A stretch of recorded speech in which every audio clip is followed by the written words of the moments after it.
Hi. Hey, everybody. It is Bridget Brown Jackson. Hey, stop. Don't go any further. Listen, we are giving tips for leaders. So if you're a leader and you know that you can improve yourself, just give me 5 minutes. Stay on with the journey with us. Again, my name is Bridget Brown Jackson. I have been coming in here every single day for the month of March for Women's History Month, giving us two leadership tips, right? And so giving you the tips. And as I said, I'm going to tiptoe on out and get back to my business. So if you don't know me, you might be watching this for the first time. Let me introduce myself. I'm Bridget Brown Jackson. I am the founder of Exponential Edge Adventures.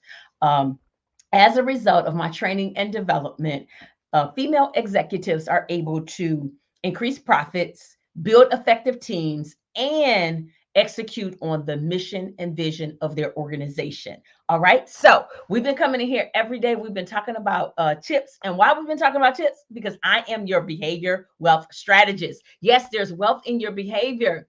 So I want to talk about this for just a second because we talked about this on yesterday. We've kind of filtered it through most of our conversations for the month. Practice self reflection, okay? So that you can understand your own biases and your assumptions. Why? Because they affect us, okay? And so we want you to do that. So for today, tip number 21 that we're doing, we're literally talking about staying humble, being humble, okay? So that's what we're going to talk about today while we're with you. And then again, we're going to tiptoe on out your way. Are you ready? All right. So here is tip number one. Tip number one, as I already said, demonstrate humility. So have you ever had that boss that was like, come on. But what about when you had those humble, loving, charismatic, results driven, but bosses that really you could relate to? Why could you relate to them? More than likely, they had a sense of humility. All right. So, humility helps leaders build stronger, more effective relationships with other people. Okay. So, their teams. If your team is not following you, you're not a leader.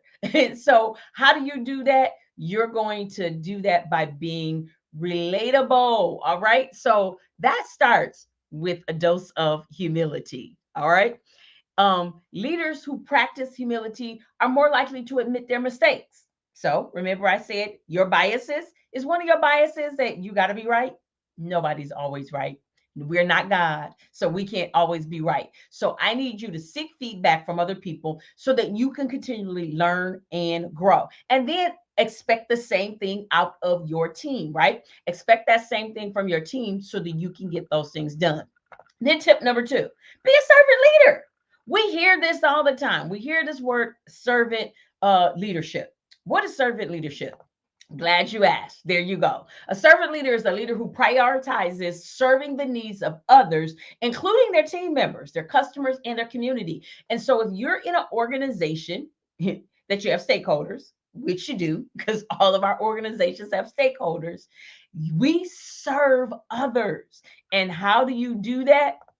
You got to start out with tip number one by demonstrating humility. And so we want you to be able to do that. That is very important for us.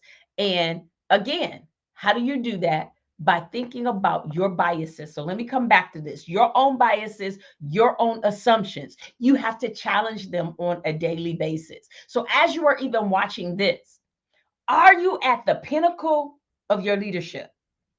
Are you at the pinnacle of your leadership? Can you expect to grow and to develop? Hey, if that's you, hit your girl up. My name is Bridget Brown Jackson. I am the founder of Exponential Edge Adventures.